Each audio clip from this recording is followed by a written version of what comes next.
행복한 안식일입니다. 모두의 얼굴에 행복이라고 써 있습니다. 하나님이 기뻐하십니다. 왜냐하면 안식일날 찡그리고 한숨 쉬고 고통스러워하면 우리 하나님께서 마음이 어떠실까요? 아프시죠? 예, 모두가 행복한 우리 행복 교회 되었으면 좋겠습니다. 오늘 안식일학교 시간에 성경적인 자녀 교육이라고 하는 제목으로 여러분 앞에 말씀을 전하러 섰습니다.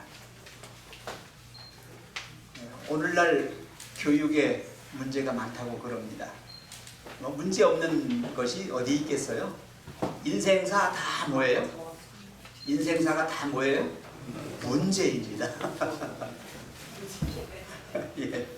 왜 문제가 아닌 게 없어요. 그래서 인간은 늘 문제 앞에서 뭐 해요? 고민합니다. 고민해요. 그게 스트레스로 와요. 그래서 가만히 있어도 스트레스 받아요. 왜? 모든 게 보이는 게 문제고 들리는 게 문제고 머릿속으로 생각하는 게 문제고 골치 아픈 거예요 다. 그죠? 성경에 뭐라고 써 있어요? 인생은 고난을 위하여 났다 그랬습니다. 어차피 살아있는 인간들에게는 고민 없는 날이 없어요. 근데 제일 큰 고민이 뭔가? 귀한 자녀들입니다.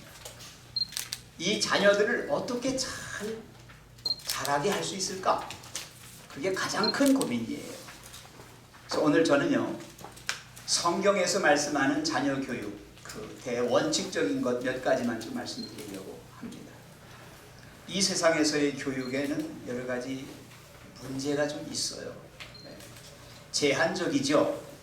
네. 그래서 어린아이들이 자라서 좋은 장성한 어른이 되지 못하는 것이 우리의 자녀 교육이 잘못되어서 그렇게 됐다라고 이야기들 합니다.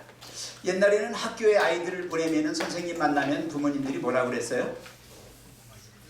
우리 애 아니요. 사람 만들어주세요. 우리 애 사람 좀 만들어주세요. 이게 선생님들한테 부탁하는 거였어요. 근데 오늘날에는 학부모들이 학교에 가서 뭐라고 그래요? 선생은 공부만 가르치면 되는 거 아니야? 왜 때려요? 왜 욕해요? 이따위를 한다고요. 여러분, 선생님이 공부만 가르치는 사람입니까? 아니에요. 그 아이의 품성, 그 아이의 사람됨, 인격을 잘 길러주려고 가르치는 거예요. 근데 오늘날에서 엄마들은 학교에 가서 선생님들 보고 뭐만 가르치려고 그래요? 공부만 잘 가르쳐서 합격만 시키게 해달라는 거예요. 이게 무슨 교육입니까? 네. 저는 그걸 한마디로 도매금 교육이라고 해요. 도매금이 뭔지 아시죠? 이 세상이 요구하는 인간을 만들어내기 위하여 사람들이 그냥 덩어리로 교육을 해가지고 딱 갖다 안겨놓으면 그 사회가 환영하고 받아주니까 거기에 맞는 사람을 기르는 거예요. 맞춤형. 이게 참 위험한 거예요. 여러분, 성경은 결코 그렇게 말씀하고 있지 않습니다. 성경은 뭐라고 말씀하고 있어요? 인간이 어떻게 지어졌죠? 창조가 어떻게 됐습니까? 아버지의 형상과 모양으로 만들어졌어요. 자식은 누구를 닮게 돼 있어요? 부모를 닮게 돼 있어요. 하나님께서 인간을 지으실 때 당신의 형상과 모양을 따라 지으셨다라고 했습니다. 그렇다면 우리 인간 속에는, 우리 인간이라고 하는 존재는 바로 하나님의 품성, 하나님과 같은 이미지, 그분과 같은 모습으로 그렇게 되어져야 그게 맞는 겁니다. 그렇죠? 시대가 요구하는 기성품처럼 제조된 무슨 모형적인 인간, 그런 거 없습니다.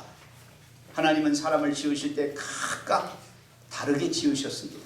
어느 한 사람 70억의 인구가 이 땅에 있지만 어느 한 사람은 똑같은 사람 없어요. 눈, 코, 입, 귀, 모든 팔다리, 또 말하는 것, 생각하는 것, 행동하는 것 모두가 달라요. 어느 것 하나가 달라도 달라요. 같은 사람은 아무도 없습니다. 왜? 하나님이 그렇게 지으셨습니다. 영어로 individual이라는 말이 있어요. individual이라는 말은 개인이라는 뜻인데 그거는 앞에 접두사 in이라는 말은 뭐예요? 할 수 없는 이라고 하는 부정접두사예요. 그 다음에 디비디어, 디바이드에 나눌 수 없는 존재. 나눌 수 없는 존재가 개인이에요. 그렇다면 교육은 각 개인의 고유의 성격, 고유의 존재의 의미와 가치를 그대로 실현할 수 있도록 하는 것이 교육입니다. 이건 교육의 정책이라고 하는 통일성으로 되는 것이 아니라 모든 다양성, 개인에 따라서 맞는 교육을 해줘야 되는 거예요. 그게 안 되니까 수용해가지고 몇십 명씩을 단위로 묶어서 교육할 수밖에 없었던 거예요. 저는 여러분에게 하나님의 입장에서, 아버지인 하나님의 입장에서 사람들에게 어떻게 교육시키면 좋겠는가라고 하는 걸 말씀드리겠습니다. 나누어드린 주보를 좀 열어주세요. 주보에 안식일학교 시간에 제가 거기다가 적어놓은 게 있어요. 한번 보셔요. 자, 주보 다 펴셨습니까? 주보에 안식일학교에 보면 사업장려에 성경적인 자녀교육 써 있어요. 참된 교육은 어떤 연구과정을 이수하는 것 이상의 의미가 있습니다. 또 이 세상의 생활을 위하여 준비하는 것 이상의 의미가 있습니다. 참 중요한 말씀입니다. 사람들은 그저 학문, 학습, 공부만 하면 된다고 생각해요. 여기서 있는 제가 그 말 철석같이 믿고 죽어라고 공부했던 사람입니다. 제가 참 유감스러운 건 뭐냐면 저는 기타 한번 만져보지 못했고, 저는 피아노 한번 만져보지 못했고, 저는 장기나 바둑이나 모든 이 오락, 무슨 뭐 시간을 빼앗는 그런 어떤 모든 것들은 해본 적이 없어요. 오직 뭐밖에 안 했어요? 그놈의 공부밖에 안 했어요. 공부에 관한 하는 저는 끝내주는 사람이었어요. 딴 거는 아무것도 못해요. 연애도 한번 못 해봤어요. 연애하자고 사람들이 그렇게 덤벼도 그 시간이 없어서 못 가는 거예요. 네? 출세하는 거, 뭐 돈 버는 거 그런 거 생각도 안 했어요. 무조건 뭐만 하자? 공부만 하자. 밥 먹는 시간 잊어버리고 잠자는 시간 잊어버리고. 근데 그 결과가 뭔지 아세요, 여러분? 아주 세상에서 제일 나쁜 놈이 되는 거예요.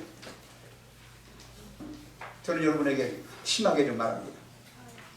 오직 공부만 하게 되니까 제가 무슨 사람이 될까요? 지독한 에고이스트, 이기주의자가 되는 겁니다. 저밖에 모르는 겁니다. 지가 제일 잘났고 지 위에 사람 없고 다 밑에 있는 겁니다. 친구도 없습니다. 이거 아닙니다, 여러분. 이 세상의 교육은 그런 사람 만드는 교육이 결코 아닌데 그렇게 흘러가고 있습니다. 1등 해야만 존재감을 갖게 되고 2등 하면 비참해지고. 그게 뭡니까? 왜 사람을 줄세우게 해가지고 인간을 갖다 이렇게 비참하게 만듭니까? 이 세상에는요, 꼴찌들이 만세 부르는 세상이 와야 합니다. 저는 꼴찌가 잘 사는 세상이 정말 잘된 세상이라고 생각합니다. 한 재벌 회장님이 운전사를 채용합니다. 운전기사를 채용하는데 실제 그러면 회장님이 타고 기사가 운전을 하고 이제 모시고 가는 겁니다. 근데 한 아주 베테랑 운전기사가 왔어요. 회장님을 모시고서 자기가 참 운전을 너무 잘합니다. 그래서 전속력으로 그냥 그래서 아주 해안선에 그 이 꼬불꼬불한 도로를 갖다 신나게 달리는 것입니다. 그래서 야, 나는 이제 합격일 거야. 내가 이렇게 스포츠카를 타던 사람인데 이걸 이렇게 해냈는데 잊지 않으려고. 근데 또 한 사람이 왔습니다. 그 사람은 자기가 회장님을 모셨어요. 그래서 너무 조심스러워가지고 아주 기다시피 해가지고 천천히, 그것도 이렇게 굴곡이 있는데 해안 쪽으로가 아니라 이 안쪽으로, 절벽 쪽으로 최대한 붙여가지고 천천히 해가지고 오랜 시간이 걸려서 거기를 빠져나왔습니다. 여러분 같으면 누구를 채용하겠습니까? 운전 잘하는 사람을 뽑아야지요. 네? 근데 운전 아주 못하는 느림보 운전기사를 이 회장님이 뽑으셨습니다. 왜 그럴까요? 그 운전기사는 뭘 책임지는 사람입니까? 자신의 생명을 책임질 사람입니다. 까부는 운전기사에게는 나를 맡길 수가 없는 것입니다. 여러분, 세상은 그걸 요구합니다. 세상은 빨리 가는 사람을 이걸로 뽑습니다. 기술 좋은 사람을 이걸로 뽑습니다. 예? 그저 자기 잘났다고 자기의 실력을 마음껏 뽐내는 사람을 와 부러워합니다. 박수칩니다. 그죠? 그게 세상이에요. 그러나 여러분, 생명을 중요시하면서 그 사람을 지키기 위하여 천천히 꼴찌가 되더라도 좋다고 생각하면서 갔던 그 기사는 정말로 이 회장의 마음에 딱 맞는 그런 사람이었습니다. 하나님은 원하십니다. 이 세상에서 누가 잘나고 누가 잘 출세했고 돈 많이 벌었고 인물이 좋고 그것 따지지 않습니다. 이 세상에 태어난 모든 사람은 다 가치가 있고 다 존엄성을 가지고 있어요. 하나님께서 모든 인격체를 최대한 존중해 주십니다. 그 사람들로 하여금 그들의 인생이 그들답게 살아갈 수 있도록 성경은 우리에게 말씀하고 있습니다. 그래서 어떤 연구 과정을 이수하는 그런 정도의 교육이 아니에요. 세상 나와서 밥 벌어 먹고 사는 어떤 그런 교육, 그 정도 가지고 그걸 교육이라고 하면 안 돼요. 옛날부터 우리 조상들이 뭐라고 그랬어요? 삿입에 거미줄 치지 않는다라고 했어요. 여러분, 태어나서 굶어 죽는다고 하는 것은 전반적으로 어려움에 봉착했을 때, 가난에 봉착했을 때에 일어나는 현상이지, 이 사람들이 살아있는 이런 사회에서 굶어 죽는 경우는 거의 없습니다. 내가 몸에 장애를 입었거나 내가 정말로 능력이 없어서 그렇다면 몰라도 보통 사람 같은 경우는 어떻게 해서든지 뭘 주워 먹든지 간에 주워 먹어요. 심지어 저희 어렸을 때는요, 제 동생이 뭘 주워 먹었냐면 염소똥을 주워 먹었어요. 마당에다 놓으니까 엉금엉금 겨다니면서 시커멓게 보이고 동그라니까 뭐예요? 잡아가지고 어디로 갑니까? 가는 거예요. 정 배고플 때는 옛날에 우리 선조들은 뭘 또 긁어 먹었냐면 벽을 뭘로 발랐어요? 흙으로 발랐잖아요. 그거 긁어 먹었어요. 거기에 지푸라기 썰어가지고 하는 거니까 이거 먹으면 든든합니다. 지금 북한도 그렇게 한다고 그러잖아요. 왜 제가 이런 말씀을 드리느냐? 여러분, 결코 우리가 이 땅에서 지금 이대로 가는 것이 정상이라고 생각하시면 안 돼요. 이런 문제의식을 가지고 성경적으로 접근해야 합니다. 자, 그 다음에 읽겠습니다. 참된 교육은, 거기는 같이 읽어요. 시작. 참된 교육은 전인 교육이어야 하며 평생 교육이어야 합니다. 자, 전인 교육. 전인 교육이 뭡니까? 사람은 어떻게 구성되어 있어요?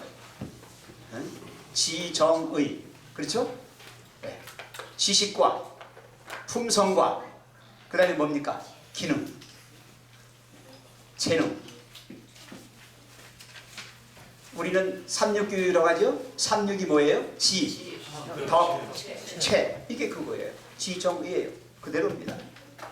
자, 이렇게 구성되어 있는 인간의 그 인격, 그의 품성을 골고루 균형지게 교육시키는 그런 전인교육이어야 합니다.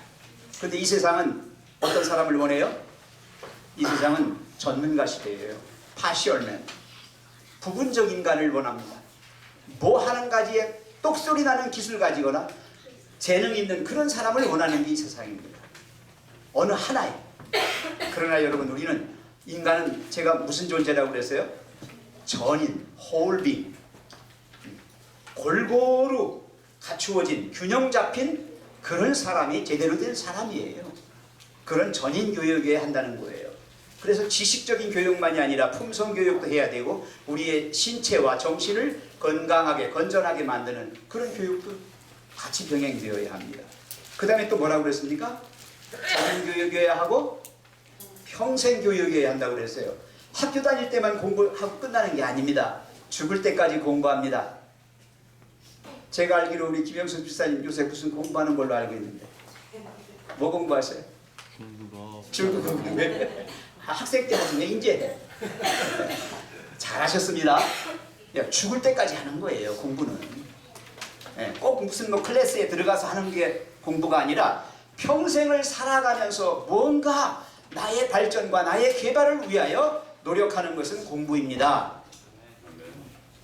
짐승은 처먹고 사는 데만 신경을 쓰지만 사람은 자신을 개발해서 자신의 자신됨을 늘 인식해가면서 사는 때의 보람을 느끼는 것입니다.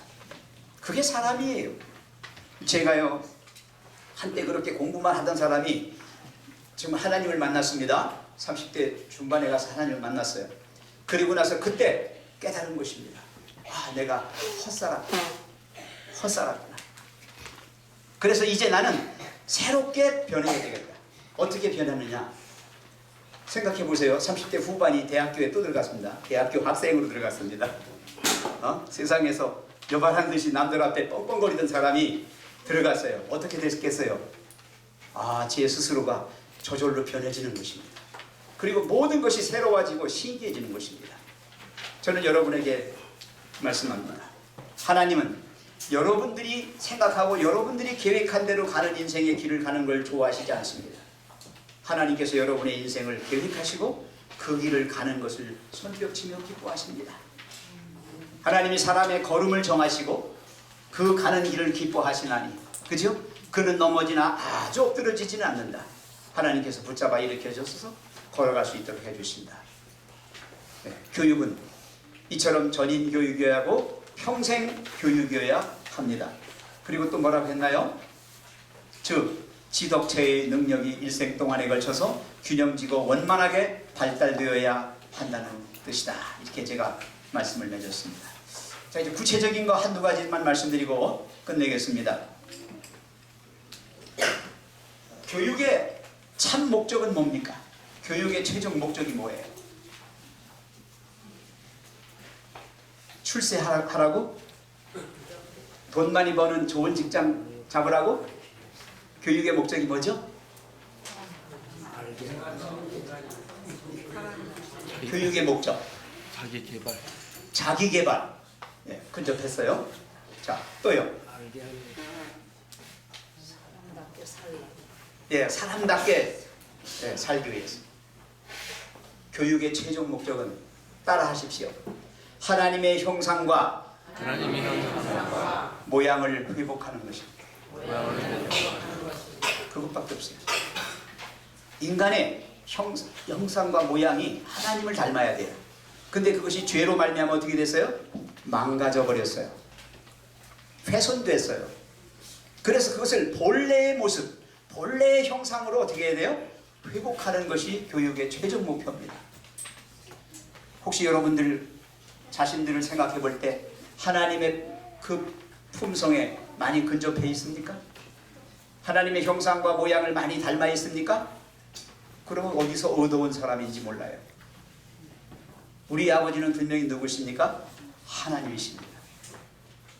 그래서 죄의 속박 속에서 그를 자유케 해가지고 그로 하여금 예수 그리스도를 스승으로 두고 평생 동안 주님의 가르침을 받으면서 균형 잡힌 인격과 아름다운 품성으로 자라나도록 하는 것이 우리의 교육의 목표가 됩니다. 성경적인 교육의 목표입니다. 뭐라고요? 하나님의 형상과 모양을 회복하는 것입니다.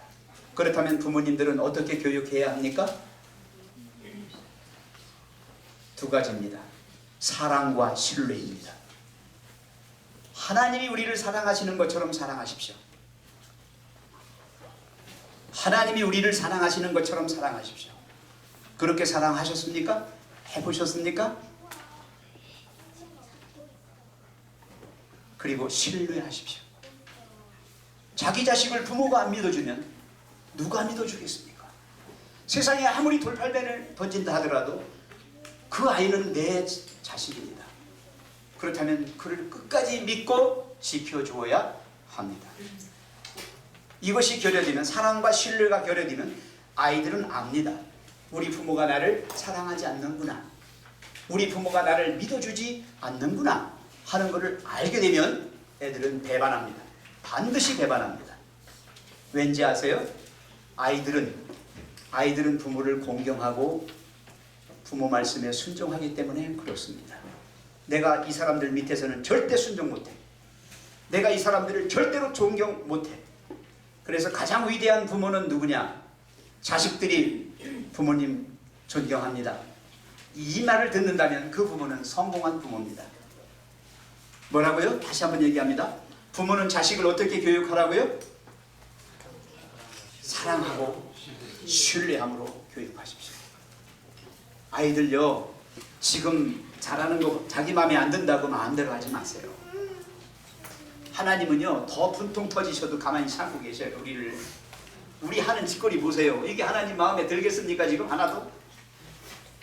근데 하나님은 참고 견디시면서 끝까지 믿어주시면서 그래 안다 알아 그래 가면서 계속 사랑으로 해주시는 거예요. 또 우리는 어떻게 합니까? 하나님을 공경합니다. 십계명에서도 내 부모를 공경하라 하지 않았습니까? 자녀들은 부모를 공경하는 거예요. 아무리 말로는 엄마 뭐야 이렇게 해도 마음속에는 엄마를 공경합니다. 네. 그렇게 공경하고 있는 그 아이들, 그리고 엄마 말씀이라면 그걸 가능하면 순종하려고 합니다. 애들이 대드는 것은 왜 그러냐면 마음에 안 들거나 엄마가 나를 덜 사랑한다거나 믿어주지 않을 때 속에서부터 반발하기 때문에 그런 말을 하는 것이지, 궁극적으로는 아이들은 부모를 공경하고 부모님 말씀에 순종하게 돼 있다고 하는 겁니다. 이걸 잘 여러분들이 아시고 교육을 하셔야 합니다. 그래 아이들로 하여금 존경받을 만한 부모가 되려고 하십시오. 왜 개판으로 살면서 공경하라고 합니까? 왜 말을 함부로 하면서 아이들 보고 말 가려서 하라고 그럽니까? 자기나 말 잘하지. 그죠? 이제 결론 지으면서 어떤 사람이 옛날에 서당을 갔습니다. 스승님이 얘들아 칠판에 바람풍자를 써놓고서 자 이거 따라서 읽어라. 바람풍 그랬어요. 그렇게 학생들이 전부 다 바람풍 그랬어요. 야 이놈들아 바람풍이 뭐야? 바람풍 하라니까. 바람풍 하잖아요. 선생님 발음이 혀가 조금 짧아서 바람풍 해야 되는데 바람풍 그랬대요. 아이들은 스승을 보고 따라하게 돼 있는 것입니다. 자녀들은 부모를 따라하게 돼 있는 겁니다. 부모 하는 짓거리 똑같습니다. 표정 하나하나도 부모들이 하는 거 그대로 하는 것입니다. 자기도 모르게 그것이 습득되어지는 것입니다. 그래서 아이들 보고 뭐라고 하면 부모들은 이건 자기 얼굴에 침 뱉는 것입니다. 자기들이 그랬으니까 아이들이 그러는 것입니다. 꼭 기억하십시오. 자, 개가 바닷가에 개가 있잖아요. 개가 달리기를 합니다. 자, 개는 앞으로 달리나요? 옆으로 달리나요? 옆으로 개가 막 달리면서 새끼 개 보고 야 이러면 빨리 달려 그랬어요. 그러니까 막 옆으로 가냐. 왜 옆으로 가냐? 이렇게 나처럼 똑바로 가야지. 아니 아빠가 옆으로 가니까 나도 옆으로 가지. 할 수 없어요. 죄인이 이 세상에서 아무리 삐까뻔쩍하게 잘해보려고 해도 죄인들에게는 한계가 있습니다. 그 한계를 벗어나서 하시려면요, 진정한 교사이신 예수 그리스도께 맡기십시오. 아이들을 누구에게 맡기라고요? 예수 그리스도께 맡기십시오. 예수님이 진정한 정교사이시고 부모님들은 부교사입니다. 보조교사입니다. 조력자입니다. 예, 부모가 선생이 되고 부모가 모든 아이들의 운명을 책임질 수 없습니다. 최후의 보루, 최고의 스승으로 예수님을 스승 삼게 만드십시오. 그 아이들의 마음속에 하나님이 좋아지게 만드십시오. 아이들이 하나님의 사랑을 맛볼 때 아이들은 절대 배신하지 않습니다. 부모를 실망시키지 않습니다. 진정으로 그들 마음속에 부모를 사랑하고 공경하게 되면 그 아이들은 하나님을 사랑하고 하나님을 공경하게 되어 있습니다. 이것은 뗄래야 뗄 수 없는 관계입니다. 만약의 경우에 부모님이 나를 버렸다라고 하는, 버림받았다라고 하는 생각을 가졌을 때 그들이 갈 수 있는 최후의 보루는 하나님인 것입니다. 하나님 품으로 가면 그 아이들은 그 속에서 다시 자신들의 존재를 찾게 됩니다. 사랑하시는 성도 여러분, 제가 시간이 많으면요, 이 강의는 일주일 거예요. 일주일 할 수 있는 거예요. 그거를 제가 지금 불과 20분 동안에 하려니까 다 못합니다. 여러분들 절대 실망하지 마시고 자기 자녀들 내가 교육해서 어떻게 훌륭한 사람 만들어 보겠다고 욕심내지 마시고 진정한 교사이신 예수님께 맡겨주시고, 그리고 여러분들은 이 땅에서 최대한 그들을 믿고 사랑해 주십시오. 그러면 아이들은 최대한 여러분을 공경하고 그 말씀에 순종해서 정말 하나님의 품성에 가장 가까운 사람들로 그렇게 장성해 줄 줄 믿습니다. 잠깐 기도하고 마치겠습니다. 사랑하는 주님, 우리를 당신의 아름다우신 품성으로 꼴지어 주셨사오나 죄악으로 인하여 많이 훼손되어서 이제는 변질되어서 하나님의 모습을 찾기가 힘들어졌습니다. 그럼에도 불구하고 우리를 버리지 아니하시고 다시 이렇게 구원하여 주셔서 새롭게 주님의 자녀로 거듭날 수 있게 해주셔서 감사합니다. 우리에게 진정한 교사이신 예수 그리스도께서 우리 마음에 사랑으로 역사하실 때 거절하지 아니하고 주님의 말씀대로 순종하며 사는 저희가 되게 해 주시옵소서. 우리에게 주신 자녀들 하나도 잃어버리지 아니하고 모두 다 우리가 가야 할 최종적인 아름다운 주님의 나라에 다 들어갈 수 있게 해 주시옵소서. 오늘날 잘못된 교육이라 하지만 그 교육 속에서 우리의 진정한 새로운 지침을 발견하고 전인 교육, 평생 교육을 통해서 이 세상을 더 하나님 뜻에 합당한 세상으로 만들어가는 일에 전심전력하는 저희 모두가 되게 해 주시옵소서. 예수님의 이름으로 기도합니다. 아멘.